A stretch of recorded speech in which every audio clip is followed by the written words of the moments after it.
कुछ local newspapers की headlines पढ़ते हुए रवि सुबह की चाय पी रहा था। अचानक ही उसकी नजर एक आर्टिकल पर जाकर ठहर गई जिसमें एक कपल की कहानी थी कि कैसे निधि और पराग ने अपने बीच की दूरियों और गलतफहमियों को दूर किया। आप जानते हैं, दोनों की शादी को 28 साल हो चुके थे, लेकिन पिछले 5 से 7 सालों में उनकी बातचीत बिल्कुल बंद हो चुकी थी। हालात इतने खराब थे कि कभी भी उनका रिश्ता टूट सकता था। उनके बच्चे लगातार उनको समझाने की कोशिश करते रहते, लेकिन रिजल्ट पॉजिटिव होता नजर नहीं आ रहा था। उन्हें भी लगने लगा था कि जिंदगी के इस पड़ाव में शायद दोनों अलग हो जाएंगे। लेकिन एक दिन सब कुछ बदल गया। निधि और पराग का 5 साल का पोता एक दिन अपने डैडी से नाराज हो गया और बात करनी बंद कर दी। और ये सिलसिला पिछले 10 दिनों से लगातार चलता आ रहा था।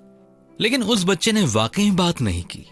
अपने पोते को समझाने के लिए दादा और दादी ने बारी बारी से अपने पोते से बात की, लेकिन दोनों की जुबान उस समय बंद हो गई जब उनके पोते ने उन्हें कुछ ऐसा बोल दिया कि उन दोनों के पास कोई जवाब ही नहीं था। पोते ने कहा कि आप दोनों मुझे क्यों अपने डैडी से बात करने और माफ करने के लिए कहते हैं, जबकि आप दोनों तो खुद एक दूसरे से बात नहीं करते।